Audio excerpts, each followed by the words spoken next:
पहचान तो कर ली कि आर्यन पीपल कैसे होते थे। अब आगे चलेंगे और देखेंगे कि ये लोग एग्जैक्टली इंडिया में कैसे आए। दोस्तों, इंडो ईरानियन जो कि इंडो आर्यन और ईरानियन है, वह भारत में सेंट्रल एशिया से दो जगह से यहाँ पहुँचे। आर्कोलॉजी की माने तो पहला एरिया है एंड्रोनोवो, जो मोस्ट ऑफ एरिया कवर करती थी सेकंड मिलीनियम बीसी में, और सेकंड वन है BMAC बैक्टीरिया मार्गियाना आर्कियोलॉजिकल कॉम्प्लेक्स, जो कि 1500 से 1900 BC तक का है। ये सेंट्रल एशिया के साथ साथ अफगानिस्तान, मार्गियाना और तुर्कमेनिस्तान कवर करता है। एंड्रोनोवो का कल्चर आर्यन के साथ मिलता था और गंधारा ग्रेव कल्चर को देखें तो वह BMAC के साथ रिजेंबल करती है। BMAC में हमें हॉर्स रिमेन और सारी आर्यन आइडेंटिटी 1500 BC में देखने को मिली, और स्वैट वैली में ये सारे एविडेंस 1400 BC में पाए गए हैं। BMAC के 3 मेजर एरियाज हैं, जिसमें बैक्टीरिया वेल नोन है इंडियन ट्रेडिशन को। इसको वैदिक में दोस्तों भालिका नाम दिया गया। उस कंट्री को नाम देते हैं आर्या और हार्या, जहां से हीरत डिराइव हुआ है। दोस्तों, अर्लीस्ट आर्यन जियोग्राफिकल टर्म से देखें तो वह eastern Afghanistan, north west frontier province of Pakistan, Punjab और यूपी तक फैले हुए थे। दोस्तों, ऋग्वेदा में बहुत सारी नदियों का इस्तेमाल किया गया है। इंदस, सरस्वती जिसको वह नमदिता कहते थे, और घाघर हाकरा भी यूज किया है। दोस्तों, सरस्वती नदी का नाम अफगानिस्तान की हेलमंड रिवर से लिया है, जिसको पहले हरकवती कहते थे। इनकी सबसे ओल्डेस्ट बुक है ऋग्वेदा। दोस्तों, इस किताब में आर्य शब्द 36 टाइम यूज किया गया है। यह शब्द एक कम्युनिटी ऑफ पीपल के लिए यूज किया है जो कि इंडो आर्यन लैंग्वेज यूज करते थे। यह किताब ऋग्वेदा ईरानियन की सबसे पुरानी किताब अवेस्टा के साथ मिलती है। इस किताब के दोस्तों 10 मंडल हैं, जिसमें 2nd से 8th पुराने हैं और 1st and 10th latest editions हैं। इस किताब को छोड़कर हमें इसका प्रमाण इराक की एक इंस्क्रिप्शन से भी मिला है, जो कि 2200 BC की है। फिर यह हिटिटी के इंस्क्रिप्शन में भी यूज किया गया। 19th सेंचुरी BC में इसके अलावा यह मैकेनियन के साइट और मितानी इंस्क्रिप्शन में भी यूज हुआ है। दोस्तों, जैसे लाइट जो है वह वेव्स में आती है, वैसे ही आर्यन माइग्रेशन भी इंडियन सब कॉन्टिनेंट में वेव्स की तरह आई। इसकी अर्लीस्ट वेव थी ऋग्वेदिक। इनका पहला कॉन्फ्लिक्ट शुरू हुआ दासास के साथ, जो कि ईरानियन इंस्क्रिप्शन में देखने को मिलती है। ऋग्वेदा में मेंशन है कि कैसे संबारा की हार हुई दिवोदासा से, जो कि भारता क्लैन का था। तो भारत में जो पीपल सबसे पहले रहते थे वह हैं दासाज, और इनका चीफ जो था वह है तरसा दस्यु।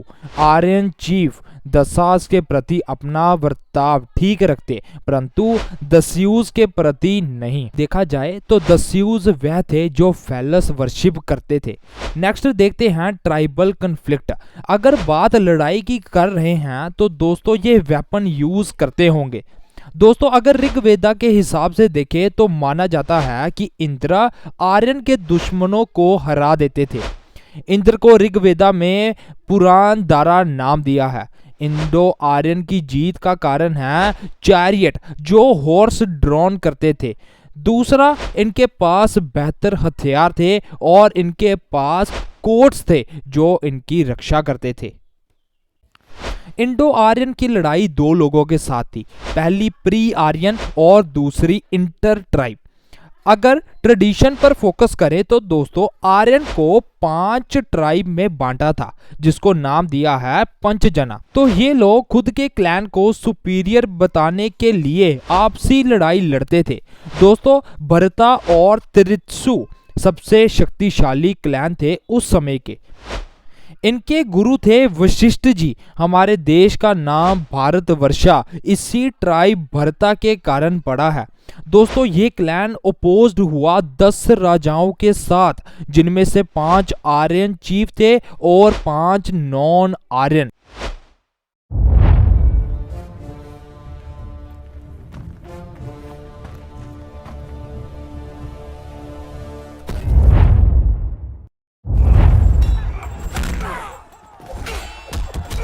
इन दोनों की लड़ाई को नाम दिया गया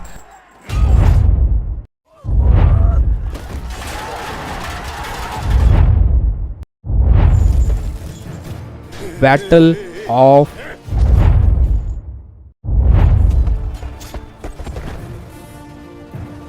टेन किंग्स। यह परुशिनी रिवर पर लड़ी गई थी दोस्तों। इसमें सुदास की जीत हुई थी और भरता की सुपरमेसी इस्टेब्लिश हुई थी। वहीं दोस्तों दूसरी तरफ पुरुष की हार हुई। उसी वक्त भरता ने पुरुष के साथ हाथ मिलाया और उस क्लैन का नाम हो गया कुरुस। कुरुस ने पंचकुला के साथ समझौता किया और गैंगटिक बेसन में अपना राज स्थापित किया। चलिए नेक्स्ट मूव करते हैं उनकी दिनचर्या पर। तो दोस्तों ये लोग कैटल रेयरिंग और एग्रीकल्चर किया करते थे। इन लोगों ने सक्सेस हासिल की हॉर्स के और हॉर्स ड्रॉन चैरियट के कारण, क्योंकि इनकी रफ्तार इंक्रीज हो गई। इन्होंने स्पोक्ड व्हील की शुरुआत की 2300 बीसी में। मोस्टली माना गया कि इन्होंने औजार बनाने के लिए खेतरी माइन के कॉपर का यूज किया। इनको सीजन का अच्छा ज्ञान हो चुका था। एग्रीकल्चर प्रोसेस नोन हो गई थी, जैसा कि सोइंग एंड हार्वेस्टिंग। इनके पास प्लो के लिए वुडन प्लो प्रेजेंट थे। इन लोगों के पास बहुत सारी काउस एंड बुल भी थे। इसी कारण इन्हें पेस्टोरल पीपल कहा जाता है। बहुत सारी पुरातन लड़ाइयाँ काउस के कारण लड़ी जाती थी। ऋग्वेदा में इसे गवशिष्टि कहा है। पुराने समय में इसे वेल्थ की फॉर्म माना जाता था। अगर राजा भी कुछ डोनेट करते थे तो वह थी काउ और वुमेन स्लेव। यहाँ पर जो काम काफी एडवांस हुए वह है carpenter, chariot maker, weaver, leather worker and potter. Rigveda में अयास शब्द इस्तेमाल किया है जिसका मतलब है कॉपर, जिससे पता चला कि मेटल वर्किंग एक जरूरी काम था। आर्यन पीपल सिटीज में नहीं रहते थे और उनके साथ साथ ट्रेडिंग के लिए दोस्तों लैंड का इस्तेमाल किया करते थे। हमें भारत में इसका प्रमाण हरियाणा के भगवानपुरा में देखने को मिला है।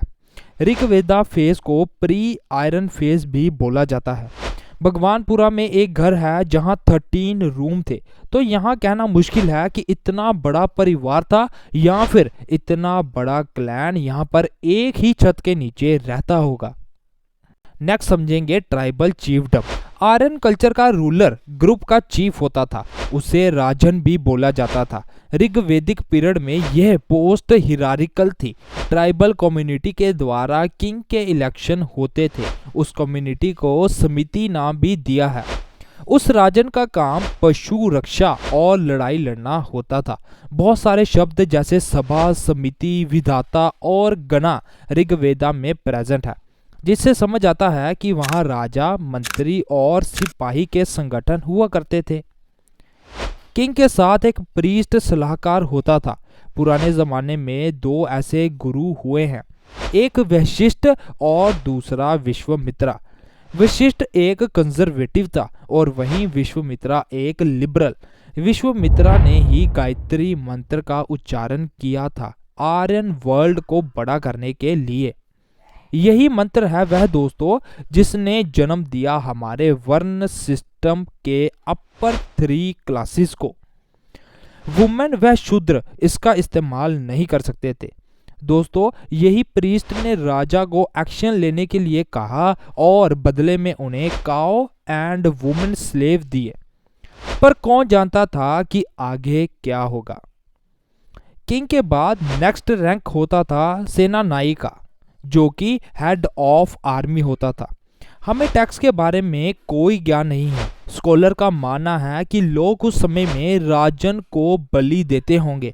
यहाँ पर कोई भी न्यायालय नहीं था जहाँ लोग न्याय मांगने जा सकते थे। उस समय में काउ थेफ्ट एक कॉमन इंसिडेंट था। इस कारण राजा अपने सूत्रों को शहर में छोड़ देता था कि कोई भी पशु चोरी ना करे। पुराने ज़माने में कोई भी टाइटल ऑफ अथॉरिटी नहीं होती थी, पर कई इलाकों में हमें ये देखने को मिलता था और वहाँ उन्हें नाम दिया जाता था व्रजापति। वह घर की लड़ाई और गांव के किस्से सुलझाया करते थे। हम इन्हें कुलपाज और ग्रामिणी भी कहते हैं। बाद में गांव के मुखिया का नाम ही ग्रामिणी रख दिया। उस समय कोई भी स्टैंडिंग आर्मी नहीं होती थी, पर समय पर उनके पास वेरियस ट्राइबल ग्रुप होते थे, जैसे कि व्रता, गना, ग्रमा और शारदा, जो कि लड़ाई के लिए अक्सर तैयार रहा करते थे। नेक्स्ट बात करते हैं ट्राइब एंड फैमिली की। जो उस समय के लोग थे वह अपने क्लैन से पहचाने जाते थे। लोग अपने क्लैन के लिए बहुत लॉयल होते थे, जिसे वह जना बोलते थे। ट्राइब के पीपल में काउंटिंग करें तो 100 एक्सीड नहीं करती थी। जना शब्द का इस्तेमाल तो 275 बार हुआ, परंतु जनपदा का यूज एक बार भी नहीं। ऋग्वेदा में विस का यूज भी हुआ है।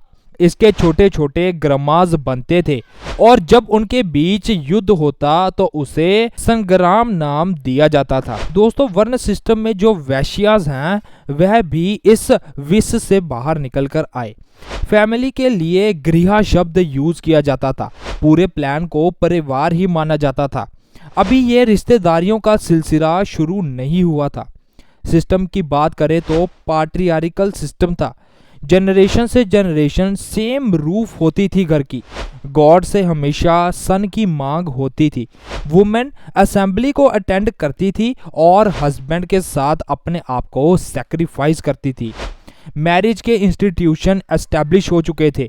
ऋग्वेदा में विडो री मैरिज तो था, परंतु चाइल्ड मैरिज नहीं होती थी। चलिए आगे देखते हैं सोशल डिफरेंशिएशन को। ऋग्वेदा में वर्ण शब्द का इस्तेमाल कलर के लिए करते थे। जो लोग इंडो आर्यन लैंग्वेज बोलते थे वह फेयर कलर के थे और दूसरे लोग डार्क कंप्लेक्शन के थे। पहले डिस्क्रिमिनेशन 2 बेसिस पे होती थी, एक कलर के और दूसरे ट्राइबल क्लैन के। कुछ क्लैन ताकतवर होते थे और कुछ कमजोर। दसाज और दस्यूज, जिन पर आर्यन ने कंकूर किया था, उन्हें स्लेव बनाया गया और शूद्र नाम दिया गया। ट्राइबल सोसाइटी को 3 ग्रुप में डिवाइड किया गया, वॉरियर, प्रीस्ट और कॉमन पीपल, जैसा कि ईरान में होता था। इसका प्रमाण हमें 10th बुक ऑफ ऋग्वेदा में देखने को मिलता है। इस शब्द के आगाज के बाद ऋग्वेदिक पीरियड का अंत हो गया। लास्ट फेज में लोगों को ऑक्यूपेशन के बेसिस पर भी डिवाइड किया गया। लड़ाई के कारण ही यहाँ पर राजा और प्रीस्ट का ओरिजिन हो गया। सीरियल और लैंड ग्रांट हमें अभी तक देखने को नहीं मिले। लास्ट देखते हैं ऋग्वेदिक गॉड्स को। दोस्तों, आर्यन लोग नेचर के साथ जुड़े हुए थे, तो जब नेचर को देखते और उनके एग्जिस्टेंस का प्रमाण ना पाते तो वह सभी चीजों को लिविंग बीइंग की तरह देखते। ऋग्वेदा में सबसे इंपॉर्टेंट डिविनिटी इंद्र था, जिसको पुरांद्र भी नाम दिया है। आर्यन सोल्जर के लिए उन्हें प्रेरणा माना जाता था। दूसरे इंपॉर्टेंट गॉड थे अग्नि, जिनके लिए 200 वर्सेस यूज की गई हैं। जितनी स्मोक आसमान में जाती वह उन्हें उतना ही अग्निदेव को समर्पित मानते थे। थर्ड इंपॉर्टेंट गॉड है वरुणा, जो वाटर को दर्शाया गया है। इन्हें नेचुरल ऑर्डर के लिए माना जाता, क्योंकि बारिश एग्रीकल्चर के लिए मोस्ट इंपॉर्टेंट वन होती थी। सोमा को गॉड ऑफ प्लांट्स माना जाता। ड्रिंक का नाम भी इनके बेसिस पर ही दिया गया। मरुतदेव स्टॉर्म के लिए इस्तेमाल किए जाते। सरस्वती को नदियों और ज्ञान के लिए माना जाता था। प्रेयर एक बहुत इंपॉर्टेंट रोल प्ले करती थी, जैसे कि गायत्री मंत्र। एनिमल का सैक्रिफाइस भी गॉड को प्रसन्न करने के लिए होता था, ताकि वह हमें हमेशा सुरक्षित रखें इविल से। वह सारे लोग गॉड की वर्शिप करते थे, परंतु वर्शिप करने का कारण क्या था? तो वह वर्शिप अपनी प्रजा, पशु, फूड, वेल्थ, हेल्थ और सिक्योरिटी के लिए करते थे।